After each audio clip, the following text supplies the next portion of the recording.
నమస్తే, welcome to Andhraprabha. నేను తేజస్వి.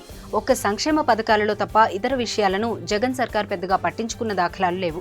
ఎన్నో రకాల హామీలు ఇచ్చారు, మరెన్నో కార్యక్రమాలు చేపడుతున్నట్లు చెప్పుకొచ్చారు. కానీ వాటిని ఉన్న ఫలంగా విడిచిపెట్టారు. తమకు సంబంధం లేదన్నట్లు వ్యవహరిస్తున్నారు. ముఖ్యంగా కులగణన విషయంలో చేతులెత్తేశారు.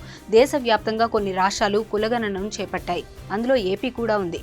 అయితే ఎందుకో ఈ కులగణనకు నిలిపివేస్తున్నట్లు ఏపీ ప్రభుత్వం ప్రకటించింది. అయితే సచివాలయ ఉద్యోగులు, వాలంటీర్లు సర్వేలో సేకరించిన వివరాలు ఎక్కడికి వెళ్లాయన్నది ఇప్పుడు ప్రశ్నగా మిగులుతోంది. కులగణన పేరుతో చేపట్టిన సర్వేలో పెద్ద అవినీతి ఉన్నట్లు తెలుస్తోంది. కొద్ది నెలల కిందట రామ్ ఇన్ఫోకు చెందిన FAO సంస్థకు సర్వే డేటా ప్రాసెస్ బాధ్యతలను అప్పగించారు.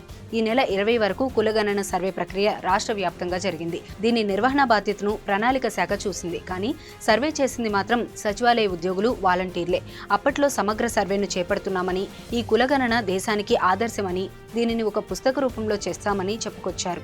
ఇలా సేకరించిన వివరాలన్నీ డేటా ప్రాసెస్ చేసే FAO సంస్థకు చేరిపోయాయి. అయితే సదరు సంస్థతో కాంట్రాక్టు నిలిపివేశామని ప్రభుత్వం చెబుతోంది. ఇప్పటికే చేరాల్సిన సమాచారం చేరిపోయింది. అధికారికంగా కులగణనను పక్కన పెట్టామని ప్రభుత్వం చెబుతోంది. దీంతో ఇదో గందరగోళ కార్యక్రమంగా మిగిలిపోయింది. కానీ ఇప్పటికే ప్రజలకు సంబంధించి డేటా చోరీకి గురైందన్న అనుమానం కలుగుతోంది.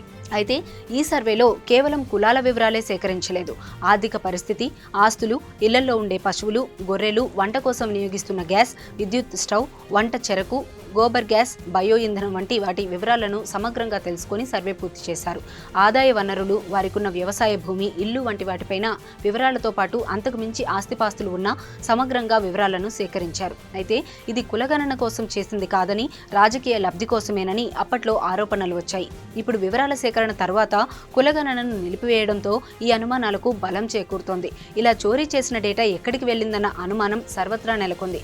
దీనిని నివృత్తి చేయాల్సిన అవసరం ప్రభుత్వంపై ఉంది.